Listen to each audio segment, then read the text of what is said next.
part of the Press Play Podcast Network. Look up in the sky. It's a bird. It's a plane. This is Jason J. Lewis, the voice of Superman on Justice League Action. This is Mark Wade, writer of Superman Birthright. You're listening to the Krypton Report.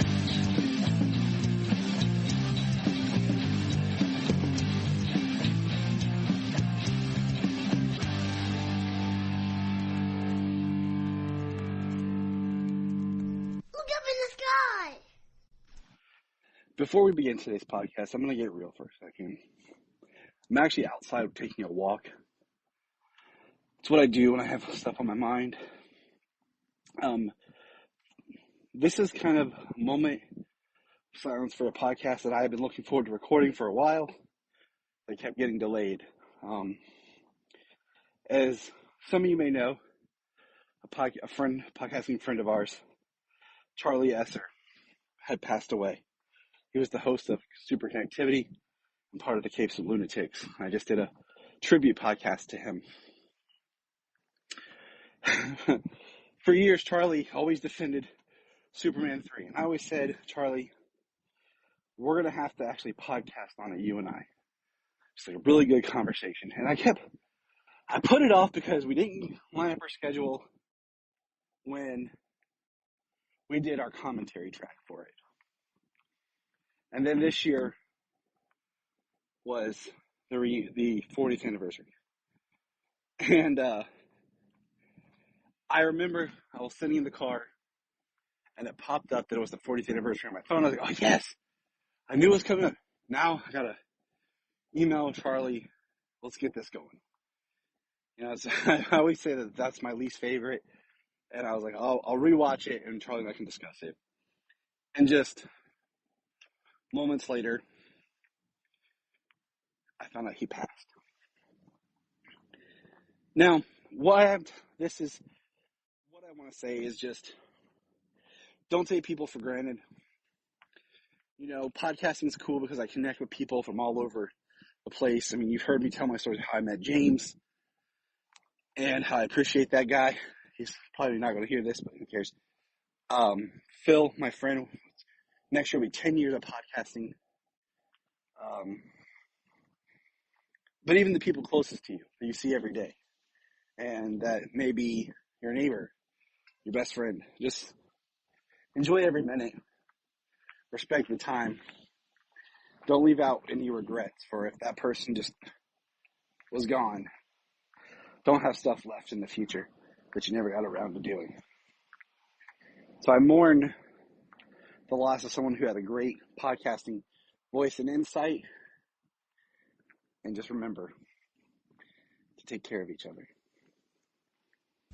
Before we start this episode of Krypton Report, I want to take a moment and just give a shout out here to our Patreon. I know what you're thinking. Gosh, everyone's asking for money, and I get it. But our Patreon is only $1. $1 a month. It helps us keep the podcast going. And what we do is we try to find interesting shows and topics and whatever we want to talk about. We've done, as of this little thing, our last recordings were on the Scream series. Brian and Tyler, that's me, do our own show where we record in the car, and it's kind of funny. And we talk about pop culture or whatever is going on. We also have the Supernatural podcast we've been reworking. It's taken on some time just because of life. But we do movie commentaries as well. It's something that James and I have done, what we used to do on the main show that we've started doing here.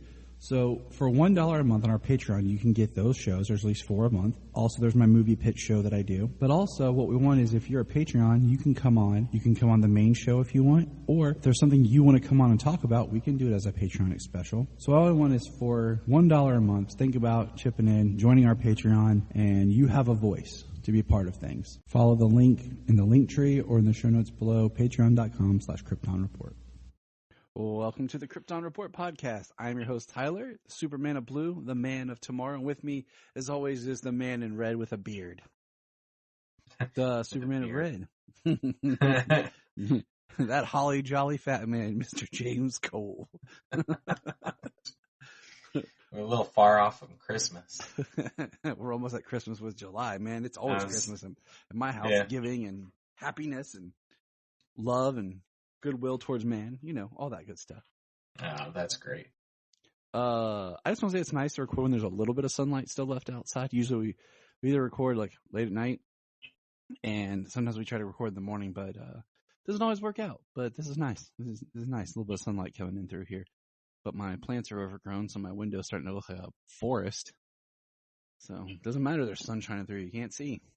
But anyways, how you doing, man? I feel like it's been forever. It's been a little bit, but I'm doing okay. We had a wedding to go to the other night, so that was fun.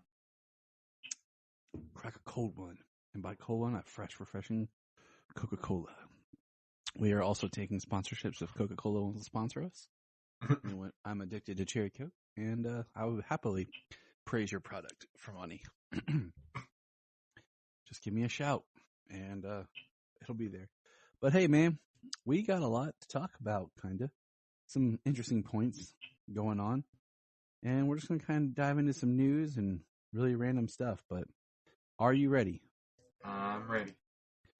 So, the Penguin show that we all know that's coming to Max has been put on hold until the writer's strike ends. That makes sense. Yeah. And I saw the Hulk production. So I'm like, okay, but I mean, I wonder how much they've shot already, if they're gonna finish it and then like put it out there or something. But I don't know. I figure we'll probably get that show next year. I would assume. I figure we might get Waller and the Penguin maybe next year as some sort of DC kind of something, no big movie. I mean, we have Joker too, but let's face it, that's not really what we're talking about. But something else, just to kind of keep some sort of DC flavor before 2025. Yeah, I mean, the writer's strike definitely has put a damper on their productions and their schedules and all that kind of stuff. But I mean, people need their fair treatment and wages and everything else. So yeah, it's I mean, they gave us like a penguin red logo. Just says the penguin. And it's in the same kind of black red font as the Batman, which I like. Yeah. Tying the brand together. Give us like a 2-episode short, The Catwoman.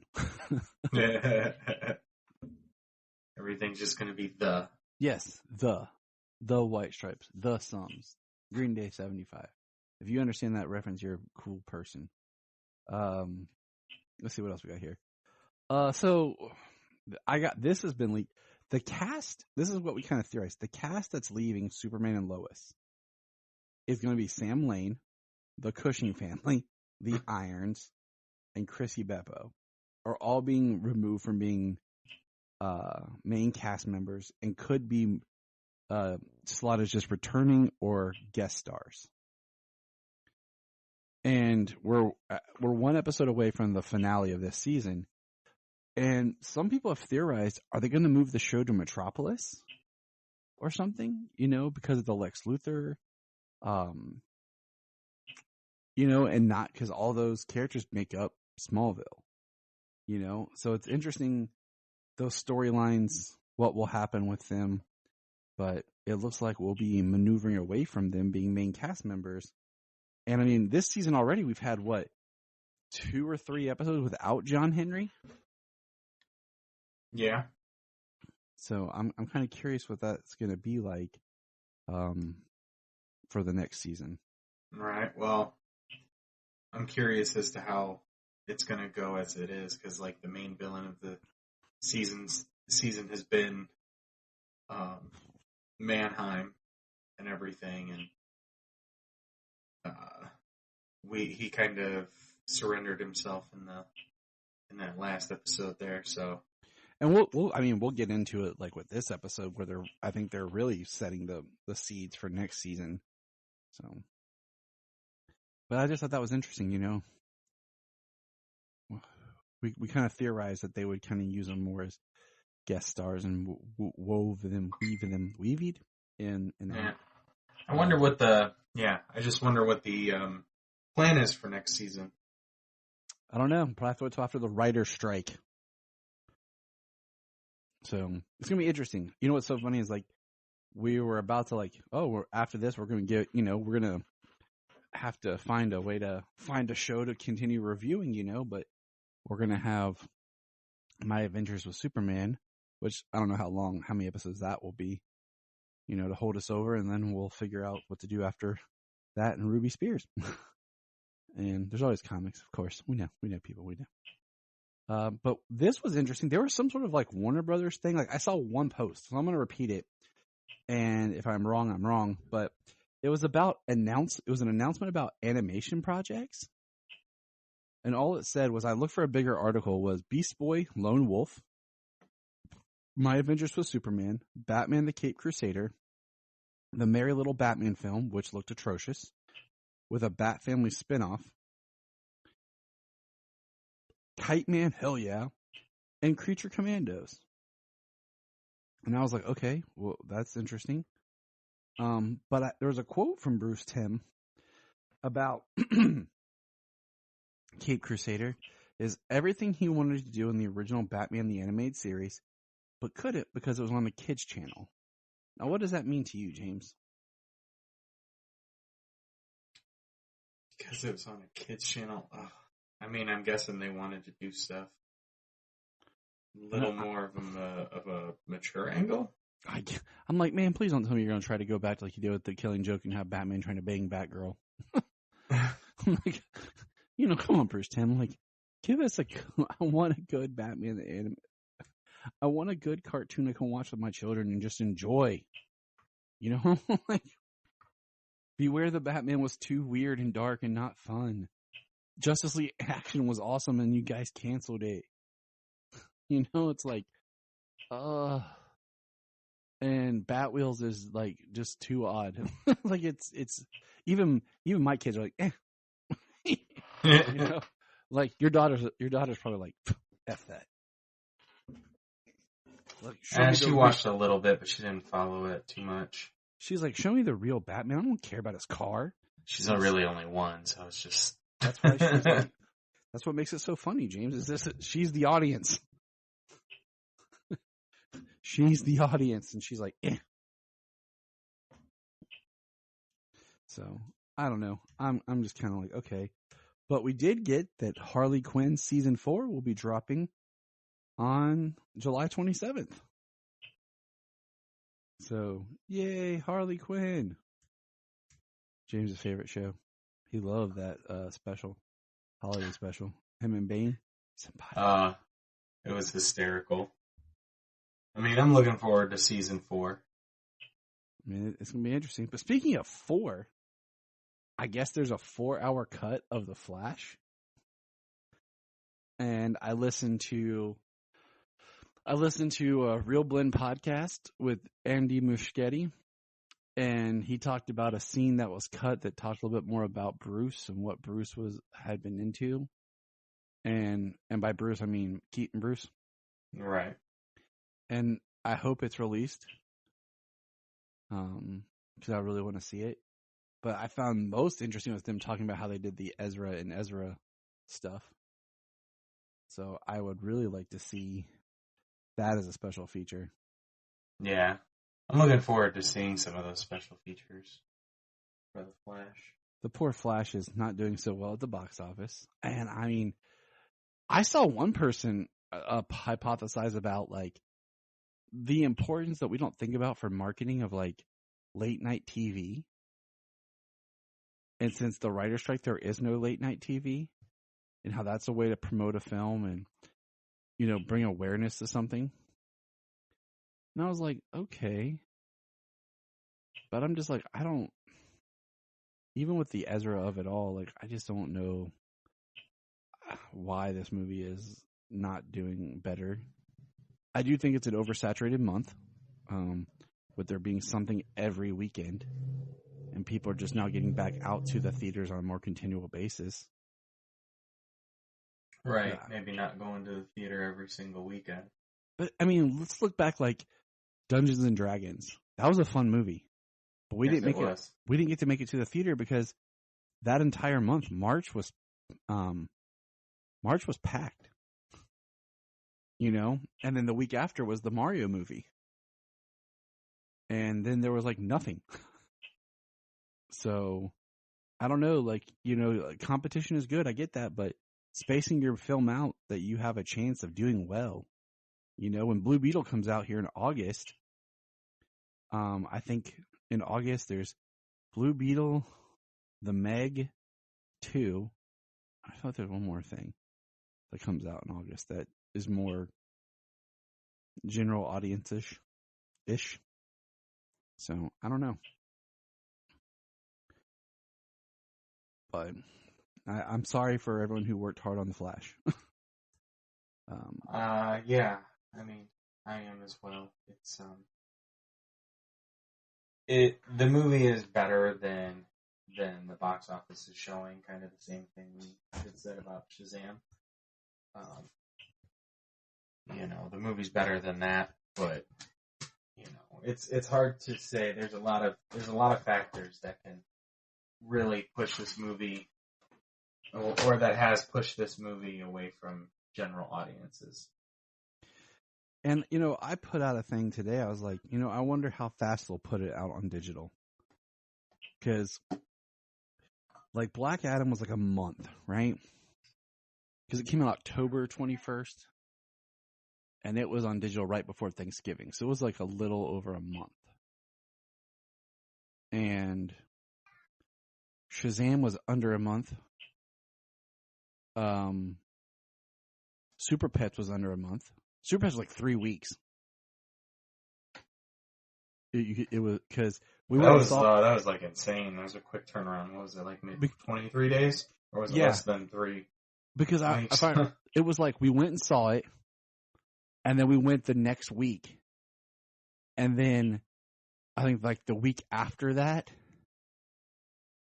it was like we bought it digitally. Like it felt like it was like 3 weeks. I mean, it was fast. And so I'm just like, this one has been hyped up. You know, they're not doing as fast on Max like they were. You know, they're taking their time more. Like, I don't think the Flash will be on Max probably till September. Yeah. So I'm just like, I don't know, like, you know, Fast X, for example, turned around and it was on digital rent or buy in like 30 days or a little under 30 days. You know, and that's not part of this whole WB thing. So it's not unheard of, but I feel like they might want to try to recoup his money faster by throwing it out there for people to buy. I don't know. But speaking of fast, Christina Hodson, who wrote Birds of Prey and The Flash, will not be writing The Brave and the Bold. She opted to write Fast 11. Let that sink in for a minute. She wanted to write Fast 11. So, okay. Good job. Good luck, you know. Not winning any awards on writing for that one. And this is confusing. This is one of those gotta love it Hollywood type quotes. Gal Gadot says, "Things are being worked behind the scenes, and once the right moments arrive, you'll know about it." About her return as Wonder Woman. And we had reported that she was pretty much done. So, don't hold your breath. You know? Yeah, I mean, at this point, it's just really is only a waiting game to see what they do. You know, kind of after this last weekend. And it might, in the box office, it might just seem like it's time to kind of sever those and start fresh, start new. And I think we might see a bigger tick in that after Aquaman. Yeah, I mean, I know we have Blue Beetle coming up, and we can see some of the tone of Blue Beetle being much lighter, but I hope that it doesn't steer towards some of the humor that we got from The Flash. You know, I did mention too many dick jokes. Yep, it's true. Repeating the lasso joke with ridiculous proportions. This isn't a Kevin Smith film, okay? Yeah, so, I hope that Blue Beetle is a little fresh. I hope so too. No ties to anything. The character really doesn't, for the most part. I mean, he's in, the American Southwest, which is far away from a lot of, especially the big characters and everything that we've known and dealt with so far. He's very out of the way. Mm-hmm. In his own little corner, and hopefully that'll give us a little bit more of a fresh character to connect with. I agree. I agree, and it'll be interesting to see what happens with good old the Beetle of the Blue. And I'm looking forward to that. I actually just started getting into Cobra Kai and watched the first season. I have not watched any of it yet.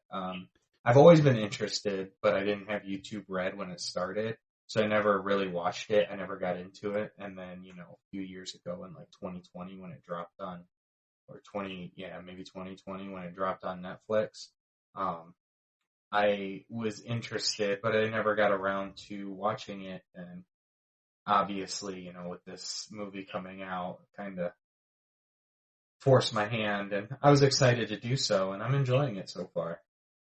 Cool. Have you watched it? Nope. Oh, okay. I mean, Brian keeps telling me I need to, and it's kind of like in the back, like, okay, I'll get there, But I do think so. If you enjoyed the Karate Kid movies, I did, but it's just they never stuck with me like some people. Right. Love the Karate Kid. Like, it was cool. I feel like we're such a weird generation. I'm going to go on a tangent here. Because we came we were starting to come up right at the end of the 80s. So there's so much of that 80s stuff that kind of was held over that we touched on in our youth. But then, our stuff started. And then, our real childhood type stuff is starting to come back. But so much of our kind of childhood stuff was the resurgence of established properties. Like X-Men the Animated Series, Batman the Animated Series, Spider-Man the Animated Series. All these properties that had been around that were just being reintroduced, that we continually see. I think that's why Power Rangers stands out so big for us, is because that was something more quote-unquote original from our childhood. But how many things do we connect to because it was kind of there? Brian really latches onto a lot more of it than I do, but Thundercats, He-Man, Ghostbusters, Transformers. For being younger, Brian is an old man. Yeah. But you know what I'm saying? One old ass dude. Even Turtles, Teenage Mutant Ninja Turtles the Animated Series, everything, it was there, but it was when we were really young. And it was kind of on its way out while we were on our way up. So it's just interesting. You know what I'm saying? So Karate Kid was part of that. All those 80s stuff that people love. Right. Okay, speaking of the 80s, I did see someone post that in 1989, Indiana Jones was in theaters, Batman was in theaters, and so was Disney's animated The Little Mermaid. And now here we are. It's kind of a weird year. And then we just had the live action Little Mermaid. Michael Keaton's Batman reappeared. And Indiana Jones will be out on Friday. That was weirdly nicely punctuated. Thank you, James's ringtone. You're welcome. It just missed me silencing it too. And then this is weird, okay? We're talking about weird stuff. San Diego Comic-Con's coming up, and San Diego hasn't bounced back, man, since before the pandemic, because none of the major studios want to do anything. Warner Brothers isn't going to be there, but DC films may be there. But like Netflix, Marvel, have already said they're not going to be there. So it's just kind of like, now it's going back to just being like a comic book convention. Yeah. I mean, if DC Films goes and nobody else does, I mean, they've got the corner, and they do have a few film. projects in. They've got Blue Beetle, they've got Aquaman. Right, it would be perfect. Yeah. It would be perfect. It would be a perfect stage if DC Films shows up to debut like a trailer for them, but then release a smaller cut trailer for Aquaman and announce whoever you've cast for Superman Legacy. You know, or do like. Well, heck, I don't even think they'll go that far when it comes to that. You know, if anything, it'll be a little more information on something else already in production, like Creature Commandos or Waller. If that's been in production. I don't know if Penguin, they could release a trailer for Penguin and do something like they did with the Batman. But I'm just saying, like, it's the 85th anniversary of Superman. Like, they should have some sort of cool panel, you know, like back when they did the 75th. But it's 85. They're like, we'll wait till 100. And then, so there's all the talk about the Schumacher cut of Batman Forever. And I don't know if you ever heard about, like, years ago, the Red Notebook diary or cut or something. Yeah. I'm like, is that the same thing? But I just listened to the Kevin Smith talk about it, where like how he had gotten it, and listening to the way he got a copy of it just makes me think it's that same Red Notebook or whatever cut that had been around for a while. And so I started reading my Batman Forever book. Like I bought the novelization. So I'm like, I'm gonna read this because I'm like, you know what? I'm like, it's probably the closest I'll ever get. So, like, if the Schumacher cut is as rough and everything as I hear, like, just release it online. Like, somebody just drop it online. Kind of like somebody just find a work print of Batgirl and drop it online. It'll be okay. And then McFarlane is releasing its Doomsday figure set of Superman battling Doomsday. And I'm going to tell you, buddy, I'm a little underwhelmed. I am. I think you're underwhelmed just because we've talked about how we would like Doomsday to just be this massive figure. Yeah. Okay, so I think Doomsday should be as big as Darkseid. Okay. And I have the Bat Doomed or Doom Bat or whatever, the Darth Knight death metal like Batman that's like Doomsday is fighting Superman. I have that. Okay. And this Doomsday is supposed to be bigger than that. But I still feel like, man, I still think you could have, and like Doomsday has like a man bun. So I still feel like you could have made Doomsday a little bit cooler. I don't know. What do you feel? I mean, it's hard to say. I mean, the look, it's very detailed. I did kind of expect it to be a little bit bigger. That's what she said. When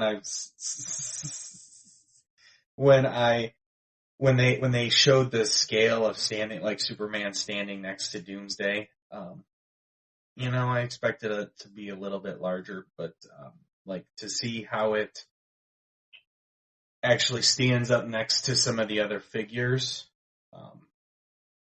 I'm looking forward to seeing how that looks. James would like to see how it runs. Yeah, like I said, I'm looking at it because it's going to be a little bit bigger than this I have in front of me. So, but all right, that's all the news I have.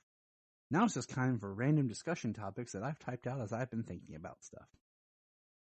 I did run a poll online, and I asked which speedster got the worst treatment on the Flash, and the response was Godspeed. And I pretty much knew that because Godspeed, having reread the comic, was awesome. Having seen the show, it was horrible. So, take that. And the suit looks so cool. Yeah. Like, it was one of the best looking speedster suits of the whole series. So it was a bummer. Now, James, how many reviews of The Flash, how many different Flash podcasts have you listened to review The Flash? Oh, goodness. You know what? Give me a second. There's one more I haven't listened to, and I wonder if you have. It was on my list, and I just haven't got to it yet. Let me see. I can easily tell you how many more I have left on here real quick. I have one more left on my queue. Which one's one more? What do you have left? The Supergirl. Okay, so Supergirl Radio. I've done Supergirl Radio, 2 different Batman on Film social hours, the Real Blend, kind of talking about it, Fat Man Beyond, talking about it. I did, oh crap, hold on. Why am I drawing a blank? I'm trying to pull them up here. That's my problem. I did the Hall of Justice. I have not done Bat Force Radio. And I have not. Flash podcast, the Hall of Justice, DC on Screen. Why am I drawing a blank? Why do I suck so bad? I did Now Playing. I did Now Playings. I did The Fire Rises. I did The Fire Rises. And of course, Holy Batcast. Holy Batcast. I have not done DC Squadcast. That's okay. DC Squadcast and Bat Force Radio are the 2 I have not done. And always hold on. Digging for Kryptonite. Did Digging for Kryptonite. Movie film. DC Alliance. I have not listened to All Star yet. All Star Superfans yet. I'm getting there. So I have like 3 left. But anyways, listen to a lot of people talk about The Flash. Yeah, I was gonna say, I think that's about the end of my list. And so I got thinking about some stuff that I have not people heard, and something that we kind of missed over because we were both like exhausted when we talked about it. But there's a really great line that Ron Livingston gives as the father, where he talks about it's easier to live in prison with the thought that she's out there living her life than it would be to be out knowing that she's gone. And I was like, that was a really strong line that we kind of just glossed over. And so. Yeah, I mean, I agree.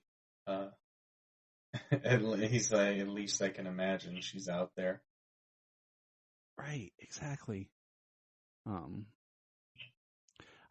am happy to say my brother-in-law, Caleb, who's a cool dude that I would love to get on the show one day, and for some reason could never just quite nail him down to talk. He went and saw it today. He really loved the movie. And usually he's really hard on stuff, so it was cool. He messaged me a little bit ago. It's like, enjoy The Flash, man. We'll talk about it when we get together. I'm like, sweet. Sweet. Cool. Like, if I had to cast somebody like in my real life to be DC heroes, Caleb's who I would cast as like Black Adam. Or like Batman. Just because he's got that like grit and toughness. He's a good dude, but he'll like beat the shit out of you too. So. And then here's a question I posed online was, would you prefer the film to done with time travel or bury multiverse, like jumping through the multiverse on different Earths? Would we have preferred like him going to Keaton's Earth, or would we have preferred it to be like it was time travel? James, what would you have preferred? I prefer time travel, seeing as that's the genesis of the event of Flashpoint. I mean, that's what the inspiration for everything was. So I just feel like that's probably the better way to go.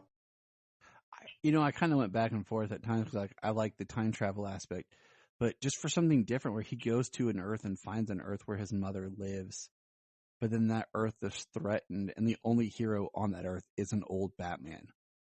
And then he's trying, like, that's a whole different movie in the sense of, then he brings together a new team and being, you could get Supergirl and young Barry now and all this. So you could have that kind of as a separate Earth. So if they're like, we're making movies about this Earth over here now, but your other Earth, your Snyder Earth is over here, guys. Don't worry. And then I've heard this rumor going around, and someone actually made the audacity comment that if this person had showed up, it would actually save DC because they're the face of DC, and I just wanted to slap somebody online. But do you think the ending of The Flash would have been better had it been Christian Bale? I think it would have been I think it would have been accepted as less of a cheesy for laughs cameo. You know? Mm-hmm. I mean, but then you would get people expecting maybe that's the case if he comes back. I mean, people are expecting that maybe George Clooney's coming back for Batman. People are dumb. We know this. Okay. So, I think it would have been a little better accepted, but I don't think it would have done anything to be like, bring people to the film because you had a hidden cameo of Christian Bale. Right. And that's my thing is like, I don't feel like it would have mattered. Christian Bale is not my favorite Batman. And I just feel like there's something about Keaton's Batman, even though he's in a universe all by himself, technically, that feels like it would be okay with having the Flash show up in it. But Christian Bale's universe is played so straight and so realistic that I don't feel like it would have fit at all. Now, if they would have done cameo stuff differently, and we would have got something like, could you imagine if there had been a cameo or like Joseph Gordon-Levitt, right? Yeah, like taking off the bat cowl, like you see the Dark Knight, and like it's just a shot of him taking the cowl off. People would have lost their minds. I'm just, like it's just like people are like Christian Bale, and it's funny because technically he is the most. Well, I guess not. It's so weird because I was gonna say he's the most recent Batman, but apart from Affleck, but not because you have Pattinson. So it kind of goes Pattinson, Affleck, then Christian Bale. So it's like two Batmans back. It's weird to say that like that. So I mean, it has been 11 years. Well, it's Keaton's people's favorite Batman, and then Christian Bale is people's favorite Batman, and then Ben Affleck is people's favorite Batman. So, I grew up and I've experienced all of them, and I do say that Affleck is my favorite Batman, but it's like, it just shows like how people can't let stuff go. We know that as Superman fans, people can't let Reeve go. But I was listening to some of the podcasts talk about like there's this window of like how the nostalgia works about 15 to 20 years, is the best. If you go too much too forward, like it doesn't work as well. Because they were talking about like Keaton, like how that, works for a certain group of people having Keaton back. But then there's a whole audience that are just like, I don't care. And that's usually like people after us, Right. And that's why I'm like, Clooney, or I mean, not Clooney, technically, Bale it's been 11 years since he was Batman. So think about that. If you were like 10 years old seeing The Dark Knight Rises, you're now 21. And that's your Batman. Oh, absolutely. There are people who Christian Bale is absolutely their Batman. So I'm like, it could have been cool to have something with him, but he doesn't seem the kind of person that would play ball and just do it for fun. Like, yeah, it's not high enough art caliber for him. Yeah, I like I said, I would have appreciated that more. I did appreciate the George Clooney. I thought it was a really funny gag. I loved it at the end. But I would have appreciated Bale more as maybe more of the serious tag on the end of the movie instead of like a laughable gag and then his tooth popping out. I would have cut the tooth popping out. Like, I hate that. I really do. Like, I think it'd been cool if they could have got Christian Bale to do it and they did it kind of like a Clue ending where he says like, who the F are you? And it turns and like some theaters get George Clooney, some theaters got Christian Bale. Some got Michael Keaton. Some, because I feel like you couldn't do Robert Pattinson because then everyone's like, oh my God, the Batman is going to be part of this universe now. You know what I'm saying? Like, that wouldn't work. That's too soon. Poor Val Kilmer's too bad of health, you know. But I just think that would have been kind of interesting. Or, dude, you know what would really be kind of funny? Heck, even a Batfleck would have been interesting if he'd have shown back up. Get David Mazouz, who was dude, just go all out, dude. Get David Mazouz, who played him on Gotham. Yes. And then get the guy who did it on Titans. Ian whatever. Oh, no.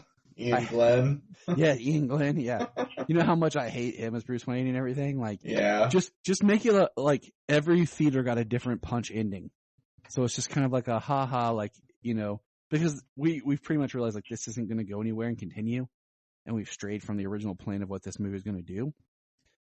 So could you imagine going to see the movie and be like, oh my God, with George Clooney, haha. And then you and I like went like the next day and we're watching it and all of a sudden, oh shit, Christian Bale walks up. And we're like, what the fuck? Yeah, right.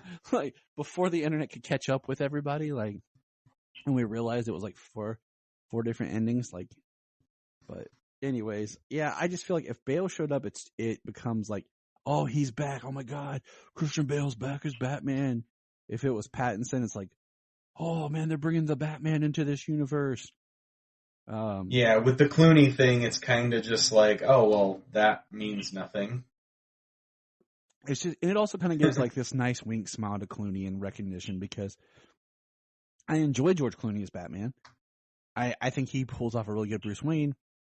And what I've liked hearing is I like hearing this debate now online about people saying that Batman and Robin is better than Batman Forever. And I find this fascinating.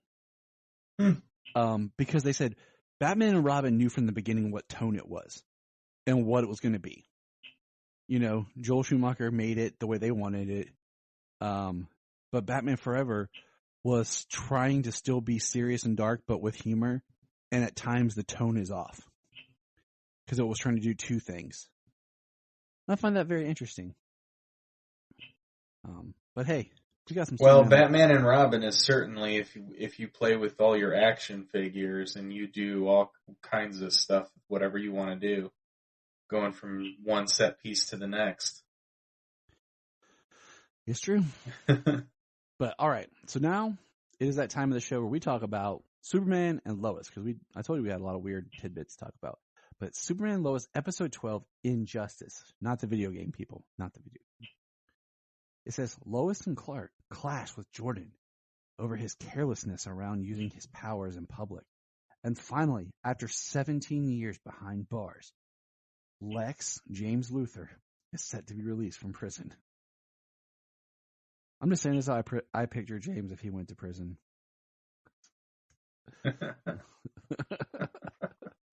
All right, so we'll just go. Only I had that pull. We'll just go for whatever. All right, we'll just start.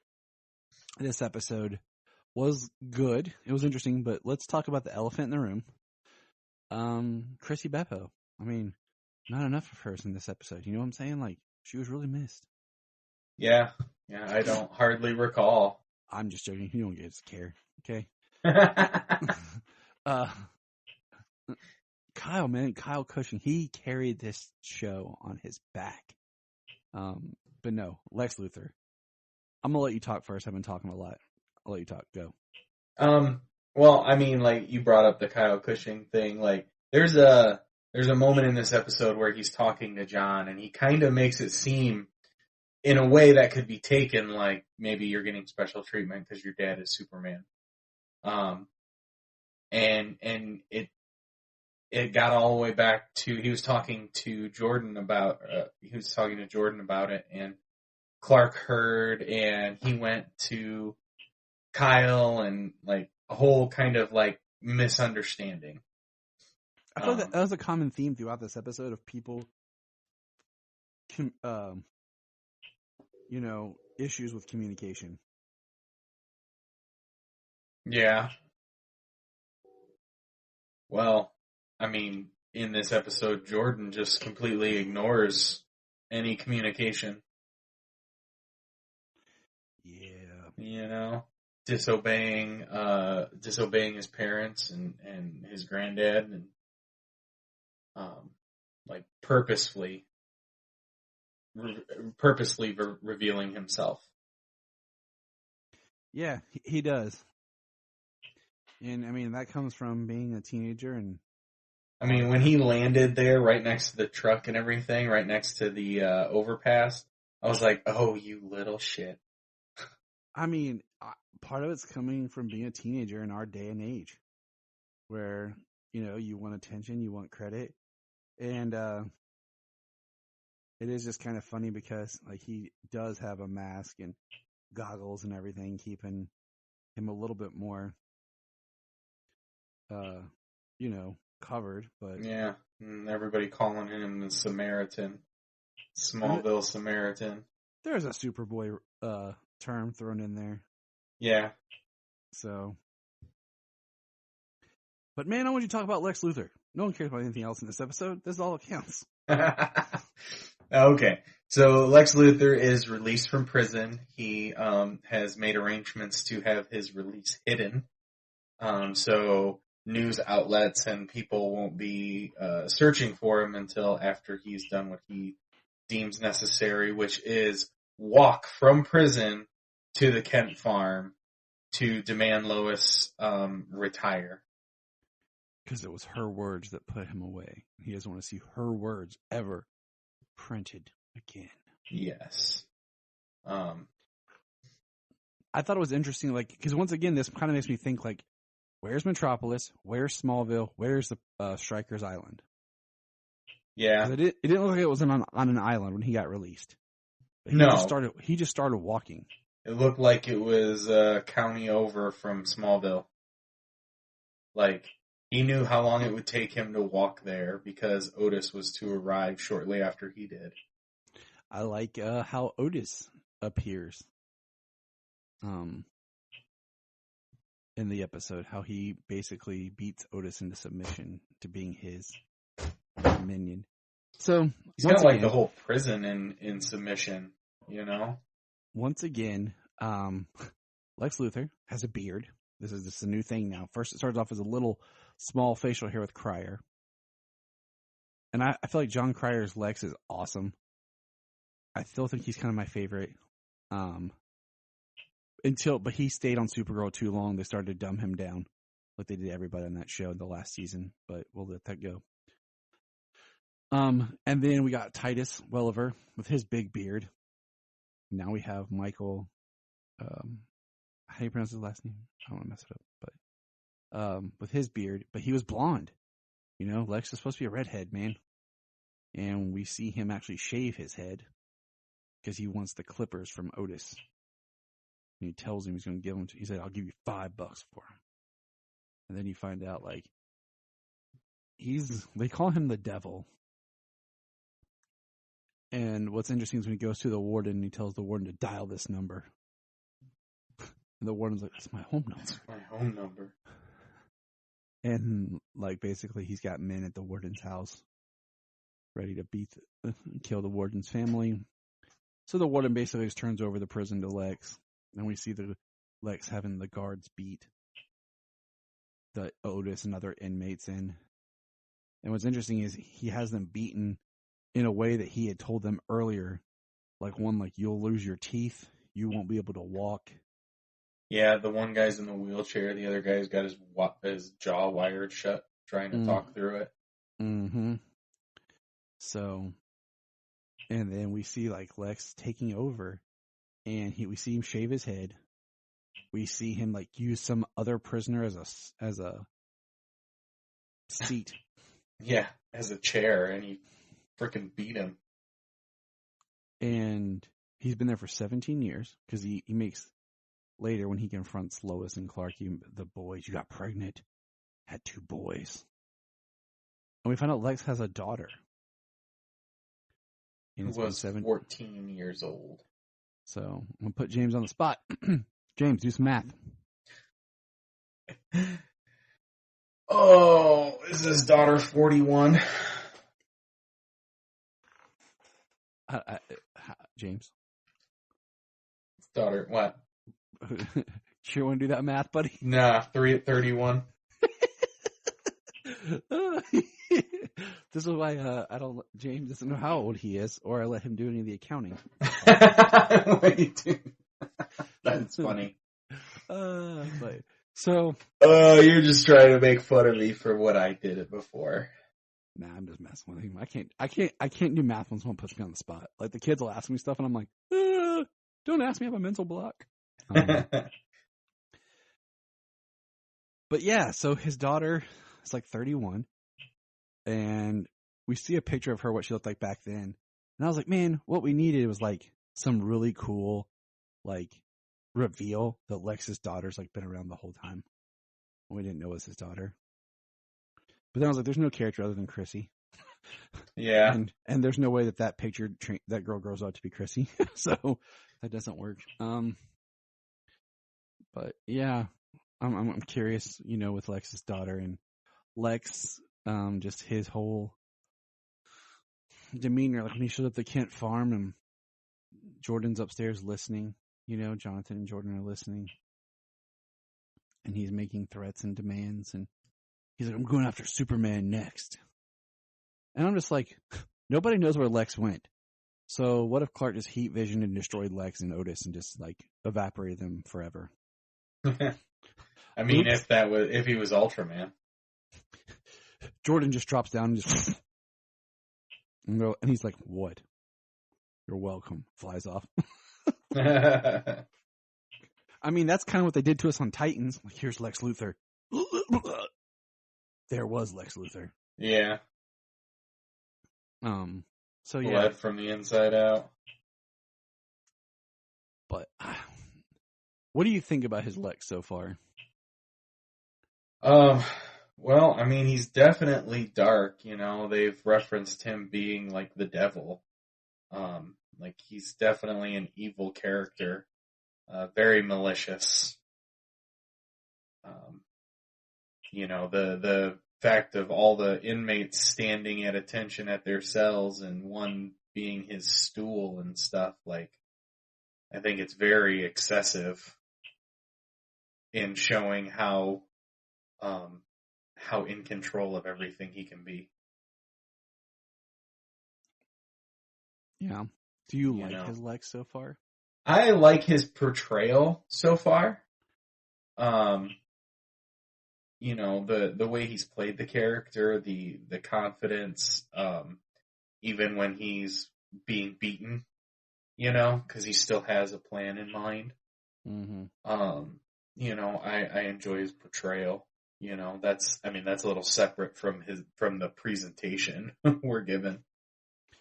I'm not 100% sold yet on him as Lex, and I say that same thing kind of how I felt about Titus. I didn't get enough time yet with him, but also I would love to get some flashback episodes or flashback scenes of him as Lex when he was more of the powerful businessman. Because this is after being in prison for 17 years and holding a grudge. And he's definitely harder edge because, I mean, they got that nice little heavy metal score when it starts with him like his own little rock score. And so I don't know, like to me, Lex is always the more dangerous when he's so loved by everybody, but yet we know who he truly is. Right. That's what always be like. This Lex Luthor can never be president. Like, and that's always something scary. So I don't know how I feel about him yet, or where I rank him in my Lex. Well, I mean, even the Lex who became president, had to fight against the things that he had been tried and charged with before. So yeah. So I don't know where I'd rank him in my lexicon of Lexes yet. Like I'm looking forward to, because they are setting him up. He'll be in the next episode, which is the last episode of the season, and then he'll be in next season. We hypothesize. So we will see, where he goes and what becomes of him. But we see at the end of the episode, just staying with our Lex thread here, he goes down to Bruno's basement where Zombified, I guess, is we're getting more of like a classic Bizarro eating rats. And then I guess he attacks Otis. So Sounds like he rips Otis apart. mm-hmm. What if he went down there and he just killed Lex? Gotcha. The writers are like, crap, they just did this on Titans. We can't kill Lex after one episode. All right. We got to figure something else out. Oh, goodness. But I mean, most of the episode was just focused on Lex, padding that out. And whole Jordan, bragging about himself in a third person when Junior's like, man, there's a savior. And Jordan just makes the comment about, yeah, he's probably badass. Yeah, he's a hero. He's probably badass. And everyone got so mad about him saying that. And at the same time, I get it, because if it hadn't come from Sarah, if it wasn't his emotions all tied up with all the Sarah crap, he probably wouldn't have said it. He'd be more humble about it. But he's so angry with her. And she's so, doesn't really care. Such a teenage girl. Towards his, feelings and stuff. Not like I hold a lot of anger towards, teenage girls. Better lose a little bit of that before you get a teenage daughter. Oh my God. She's 6 going on 16. Yep. That's how it's going to feel. Oh my God, I know. Anyway, Sarah just annoys me so much of her decisions and complain about, well, it's his too. If he's going to brag about it, I'm not going to keep a secret. I'm just he didn't say, I'm Superboy. Watch me fly. I'm just come on. Everyone's treating him as if he's walking around strutting his stuff, throwing that big energy around. Look at me, guys. Look at me. Yeah, look what I can do as I fly. Yeah, that would be different. He made one comment to a third person. Yes, he shouldn't have done it. I get it. Okay. But they're all talking as if Jordan's going around I'm the man. I'm the man. Right. Well, I mean, as they know, they've all been kind of instructed to, avoid the subject, push it to the side and change the subject. You know what I mean? Yeah. And that's where I go into I feel this is all about miscommunication throughout the whole episode. Everyone's kind of just not communicating correctly because they're just preparing for the arrival of my mom, aka the devil. I mean, Lex. She never listens to this show anyways. So, yeah, it was a good episode.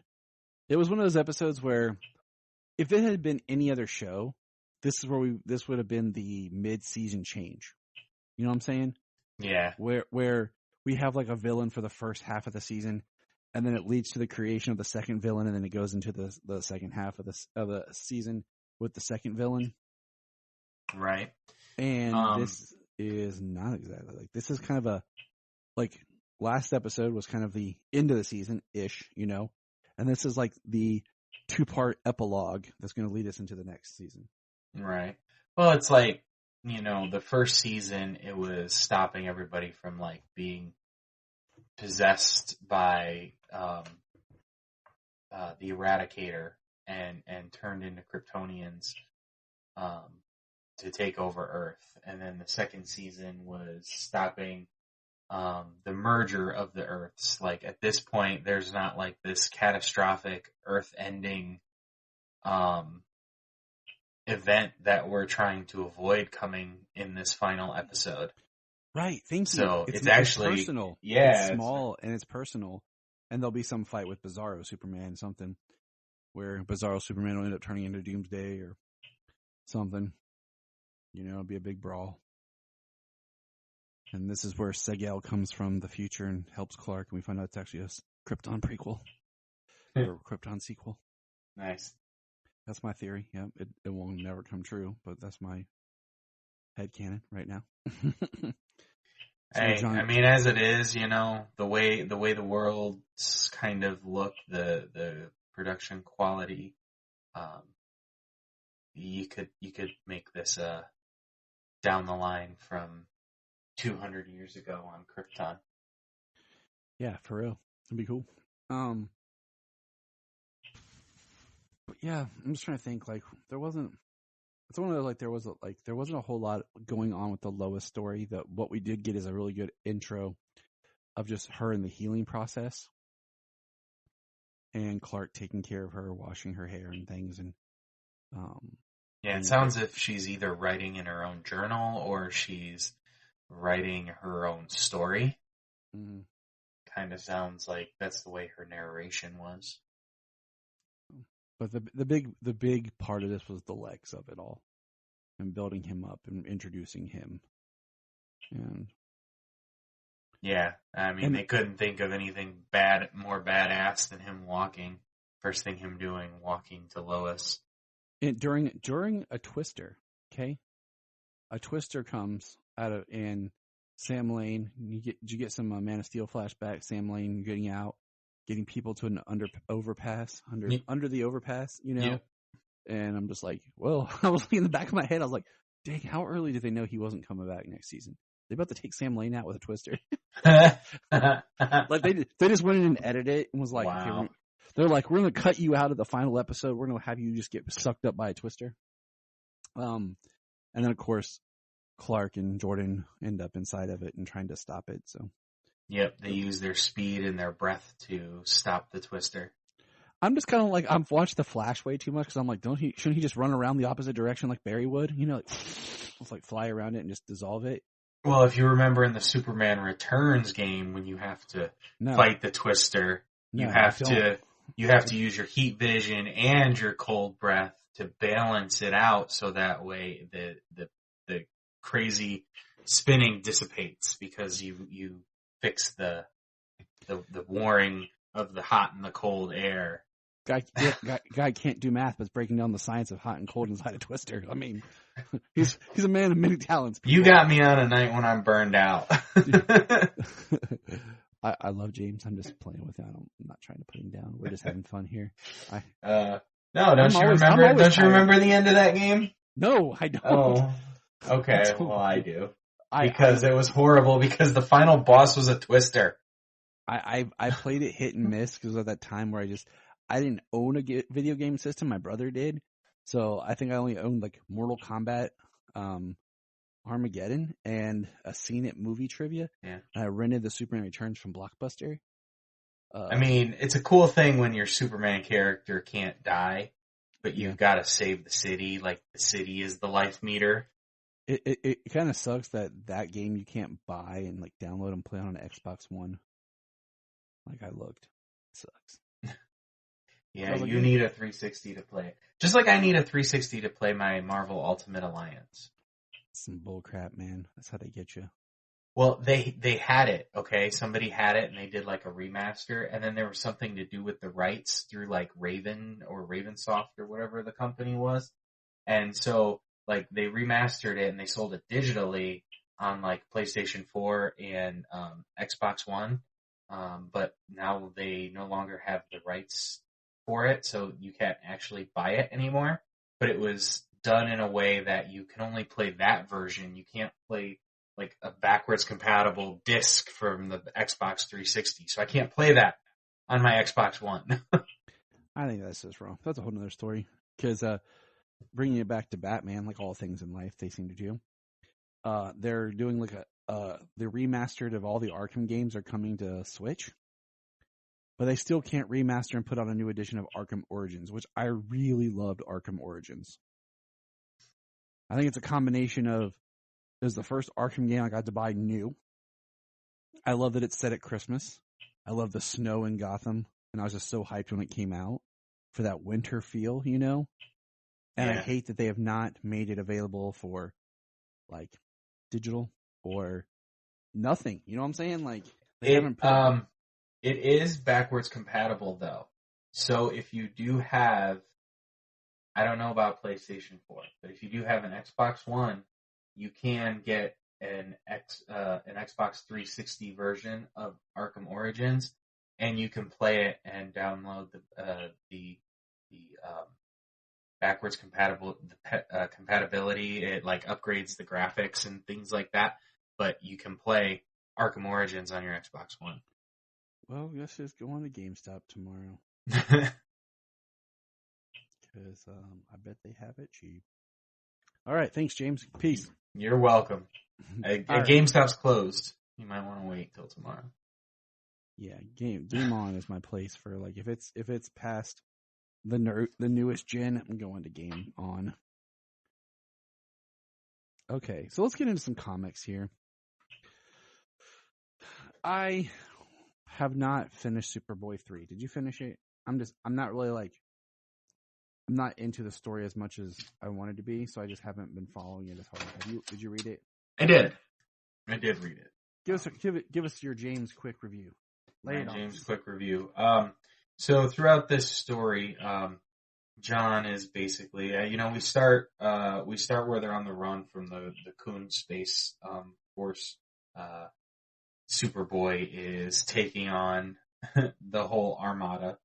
But him and the Cosmeteers. What's that? It's a very James thing to do. Yes, sir. Sometimes you got to take on an army by yourself. Amen, brother. The one guy is a technopath for the Cosmeteers, so they are able to escape from the Khund army. They have a bunch of the experiments done by Dominator X all freed and safe. They're safe on a planet. Connor and Trav, I believe is his name. They have they've had a contentious relationship, so they're kind of like, we've been at this for weeks up here, and you're still like treating me like I'm an enemy, like I'm a weapon, and they kind of smooth things over. Dominator X has his masterpiece. He calls it Infinity. He's like splicing all of the genetic materials into one creature. I guess to be the most powerful creature. So Superboy ends up leaving, heading back to help some of the other Cosmeteers, and leaves Trav with some people, and they say you lied, and that you have to make a deal with us before the Lantern gets here. And Superboy finds out that the Lanterns never got the alert, so he has some questions for Trav. And Lantern, let's see, I thought I had here we go, Green Lantern of Sector 2828. He arrives to where the distress signal was sent from, and the people, the creatures there who were supposed to be arrested have been obliterated.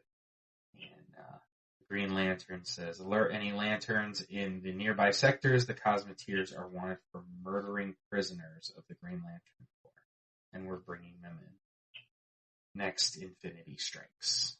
Mm-hmm.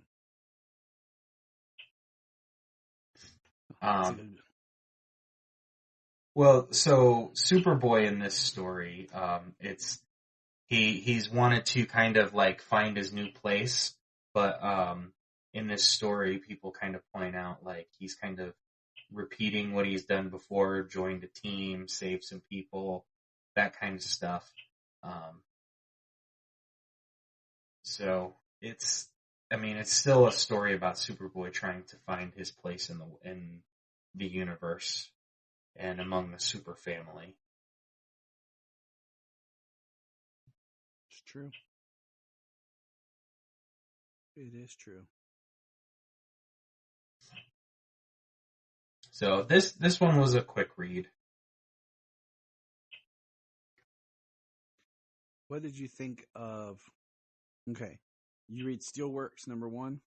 I did read Steelworks #1. I did too. I liked it. I'm intrigued by this book. I like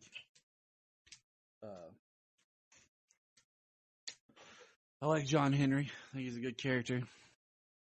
So my tablet is dead thanks to my daughter. I didn't realize it was at 1% when I brought it in here. So my comics were digital. So okay. I can't grab them to pull them up. I was trying to do that, and I was like, oh, I didn't pay enough attention to see that it's dead. So thanks, daughter. Yeah. Well, we got John Henry Irons introducing Steelworks, starting it up. There is a guy who kind of sees the news broadcast on TV, and he's not happy to see it. He is talking to Natalie about trying to have the world safe to be in without the supers. That everybody's just looking, always looking up to see who's going to save them, instead of, his goal is for people to be safe without the supers. Look up to be saved from James. Only James can save us now. We got Lana and John Henry together. So kind of see what's that relationship is still continuing. Good. Yep. As it should. That's one thing I've been needing from the TV series. I feel like they're seeding, but we'll not see anything happen with. Yeah. Thing that I think is interesting is he says, get a sense of what the rest of the supers think of the plan. And Lana says, and what if they're not enthused? He says, well, it's not a dictatorship, it's a democracy. I think the supers would be happy that people are safe, that they don't need, or that they're safe from if they have to take action. The structure of buildings, the strength of the materials, was part of the demonstration that Steelworks had in the back of the action books leading up to this. This guy who threw his cup at the TV is walking. He gets picked up by a guy named Walker, I believe was his name. He takes him. He says that he purchased all of Ameritech, all of the weapons manufacturer that was using John Henry's designs when he quit. Yeah. They were using them for military applications, and he didn't want that. So they end up doing an experiment on this guy, and he can go through walls, but not his clothes. It's also like James. Yes, I can walk through walls and leave my clothes behind. It's scary, people. It's a fun trick. It makes that scene in The Flash a whole different ballgame when you're hanging out with James. I would never do it on the unsuspecting and unwilling. Next time you need to watch what you define as unsuspecting. I'm just playing, people. James is cool. Anyways, Steelworks R&D, intruder alert. And Natalie has all of the all security divisions, and there's an explosion at the front door and next collateral damage. So, not sure what all the explosions are from.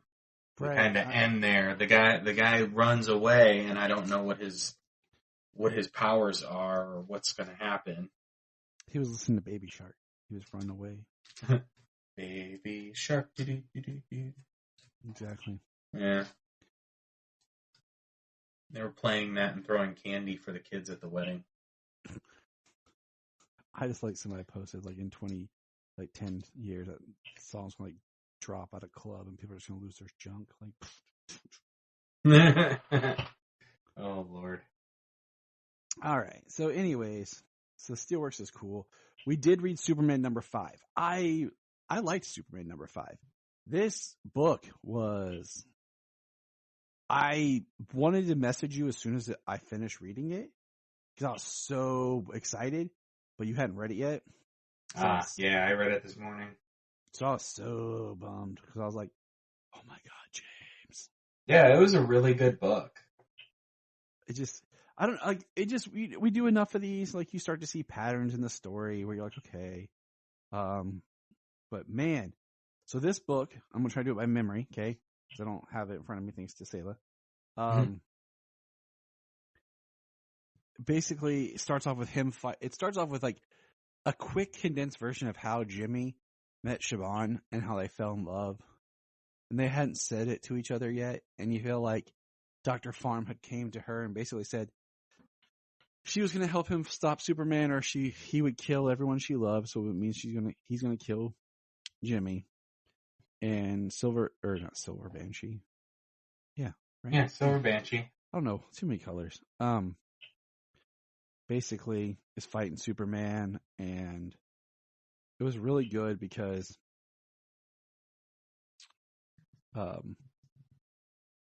we see like Jimmy's trying to stop Superman from hurting her, and it basically he's able to stop her, and they find out what's going on.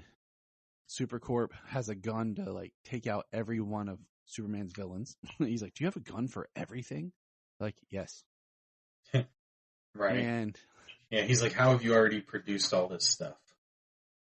And basically he gets a way for her to scream into it and, get out her scream, and it damages his super hearing. He still has his hearing, but it damages his super hearing. And earlier in the book, there's this part with Clark talking about hearing and how he hears everything. And,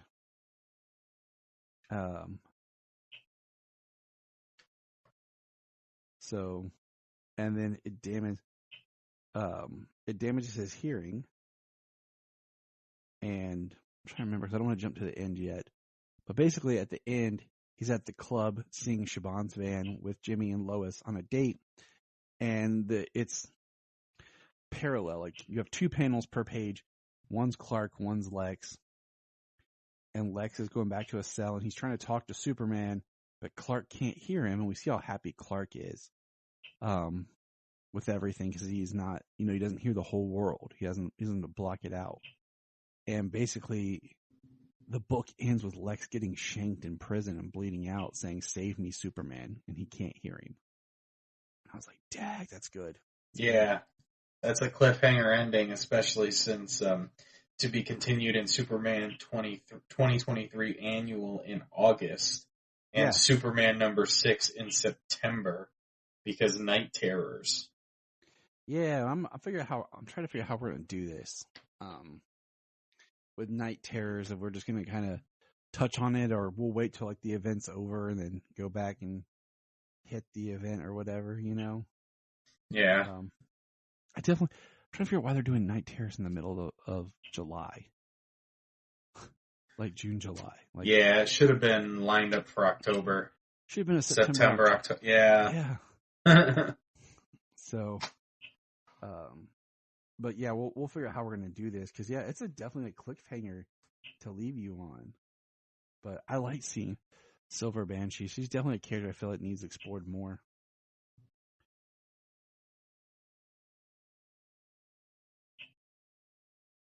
All right, the only other thing I have is Superman Lost 3 and 4, which I read them, but I don't remember it. Like, I'm not really enjoying the title as much. I feel like it would be, I don't know, maybe if it wasn't like a 12-issue thing. Isn't that what's supposed to be like 12 issues? I think so. I think that's what it says on the cover. I feel like maybe this is one that I just need to read in one sitting. Because I feel like there's a lot of emotional weight it's trying to build up to. But I feel like reading it every month, little by little, I'm not connecting as much and with his journey. Because we have these parts that are kind of like detaching us from him talking with Lois. But then he talks about how he had to hold his breath for like 2 years. And floating in space for 2 years, and just like that is scary. Yeah. So It does have an intensity to it about things happening. Like in this issue, the white suit that he's wearing is like a solar battery suit. And he even has a comment that it's like trying to run something with like a small charge. Yeah, I mean it's interesting, but I'm going to put this to a vote with you, James. This is like he says. It says like using a pair of AA's to power a Tesla. Mm-hmm. So the suit is supposed to help absorb any solar radiation as he's, like floating through space. I kind of want to put it out there to you. If you want to continue to do this by issue, or just wait till it's done and then just do a whole episode on it. I mean, it kind of depends. I mean, this issue, like 2 was a little bit, boring. This issue actually had me a little bit more. The space dolphins that we know of mostly from Lobo. Mm-hmm. Lobo loves dolphins, and there is a church to the space dolphins or something that he was like a part of. So like Clark uses them and uses them to be able to traverse across space much more quickly than he would have been able to, because it was like so many thousand light years from Earth, how long it would take him to get there. And traveling with these beings, these space dolphins, he actually covers quite a large distance. Mm-hmm. But he gets to this planet that is hidden by some sort of storm that kind of traps the dolphins, and he finds out that the dolphins actually feed on some sort of protozoa-like creatures on this planet, who can actually like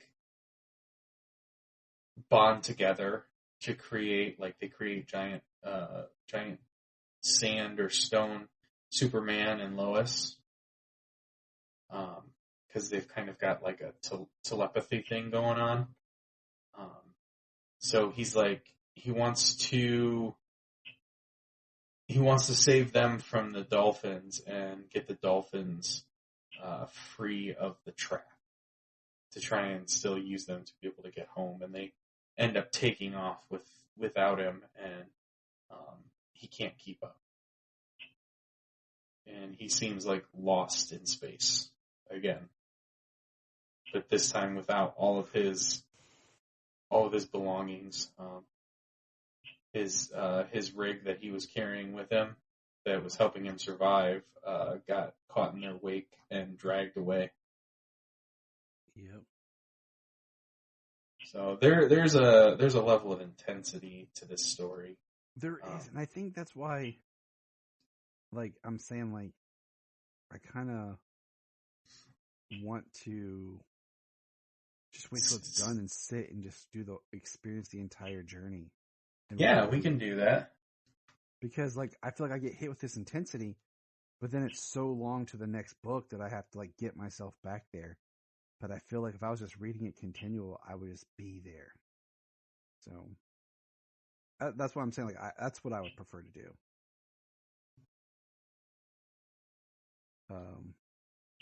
But anyways, so all right. The only other thing I have marked down is World's Finest 15 and 16. Did you read either of those yet?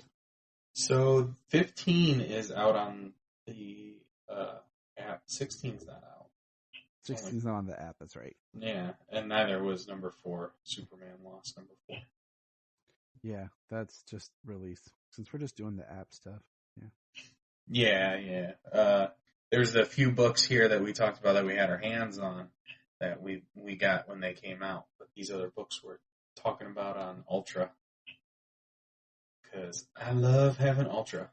I do too. I'm doing a deep reread of, like, Rebirth and, like, the Titans. Anything connected to, like, Wally and Barry. So, like, just continue my Flash stuff. Mm.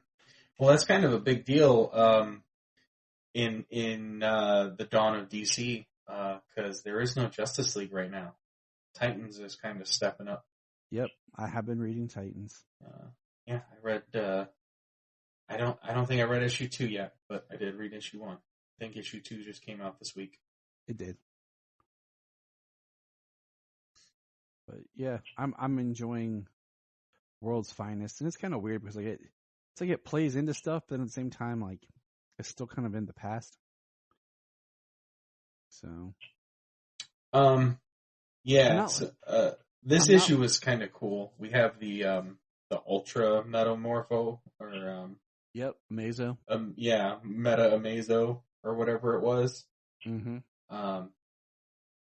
And he's too powerful for Robin, but he's being able to be kryptonite to weaken Superman. He's not too powerful for James Cole.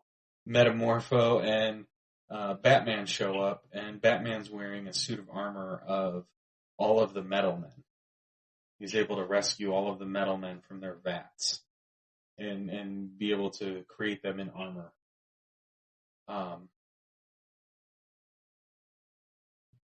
There is a robot mechanic who is like taking over people's minds, taking over Robot Man's minds.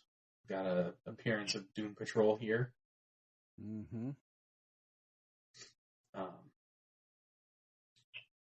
They're all fighting against this Ultra Amazo, and Metamorpho creates himself as like a lead suit to fight against, so he can be protected against the kryptonite. But he splashes acid on them, and that automatically removes Metamorpho from Superman. It's pretty sad. Yeah. Robin got a bunch of acid on his leg, and they call for a retreat. And for some reason, we are in Colorado with the Challengers of the Unknown. Because Mark Waid. Yeah, fighting off a giant mech. It's only one page.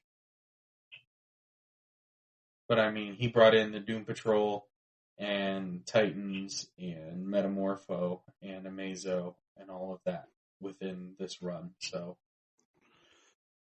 yeah, it's cool. Yeah. I'm enjoying World's Finest. I love Dan Mora's art. The art's great. I've been reading the Shazam him and Mark Waid are doing, where Mark Waid just like brought it back to the character. He's like, they just call him the Captain now. He's the Captain. Which I feel bad. That's on my list. I feel bad because I'm just like, this character has no real name, you know? Like, it lost Captain Marvel. Thank you, Marvel Comics. Can't say Shazam, and people are like, oh, you can't say his, the word without it taking his power. And I'm like, but I feel like it's when you say it with intention, like what you're trying to say, because how he calls down the lightning sometimes and uses it as a weapon. But yeah, they're just like, he's the Captain now. I'm like, okay. All right. I'll roll with it. Well, Superman and Batman they wake up and they are imprisoned with a bunch of people, a bunch of tech people, advanced robotics people. Ivo is even prisoner, and so is Amazo. And they are all imprisoned by Amazo 2.0, New Mazo. Yeah, I like New Mazo. I thought that was funny. New Mazo.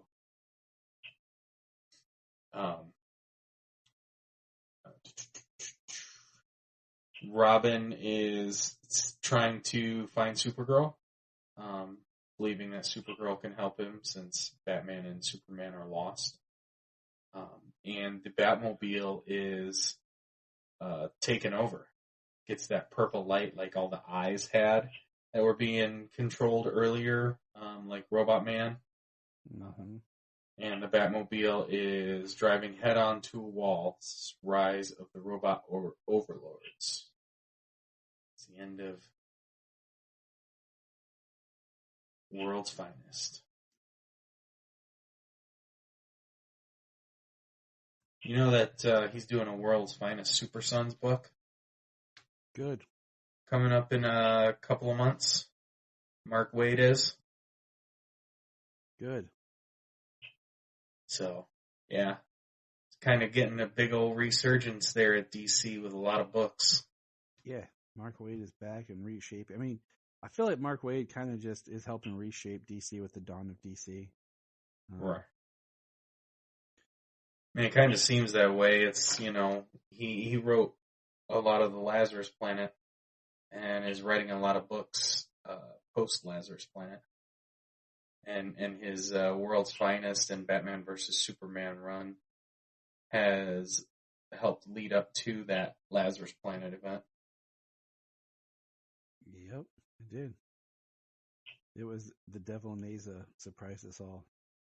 Yeah. By being important. We're like, dang it. You pulled a fast one on us.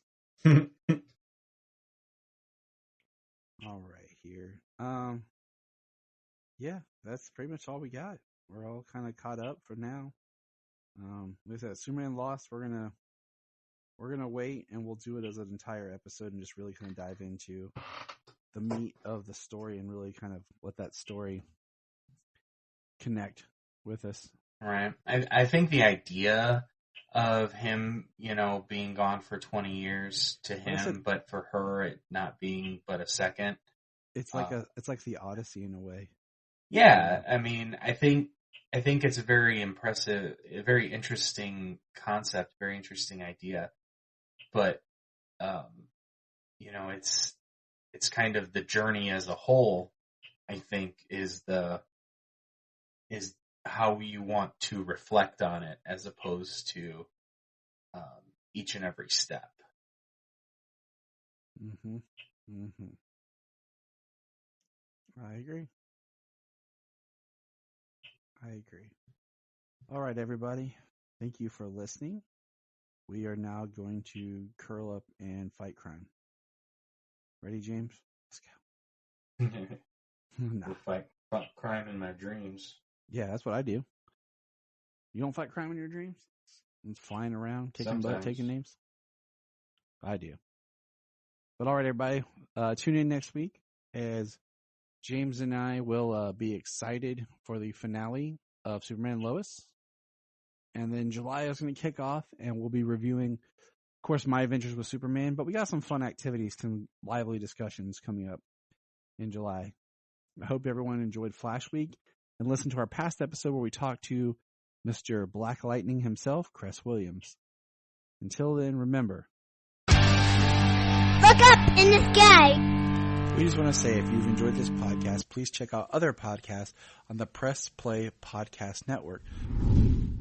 $1 a month, you'll get extra special content that you don't get on the main show, like movie commentaries and whatever else comes out of our mouths. So check it out, patreon.com/crypto. If you are like Tyler and James and can't get enough super talk, check out these other podcasts. Digging for Kryptonite, Supergirl Radio, The Last Sons of Krypton, The Superboy Legacy Podcast, All-Star Superfans, Superman the Animated Podcast, The Aspiring Kryptonians, Always Hold On to Smallville, The Geek of Steel, and Truth, Justice, and Hope. Remember to check out Krypton Report on all social media platforms. Go to linktree.com/Krypton Report. You find all of our information. We're going to press pause and hear a few words from our other podcasts on Press Play Podcast Network. Hello, Brooks here with the Books with Brooks monthly book club podcast. Here's how Books with Brooks works. We read one book a month and then we talk about it. Classics like Stephen King's The Shining, debut novels like We Are the Brennans by Tracy Lang, and tons of other compelling, life-changing stories, one book and 1 month at a time. So come read along with us and then listen in. Report. This is Dan Jurgens, and if you want to have a good time, keep listening to the Krypton Report.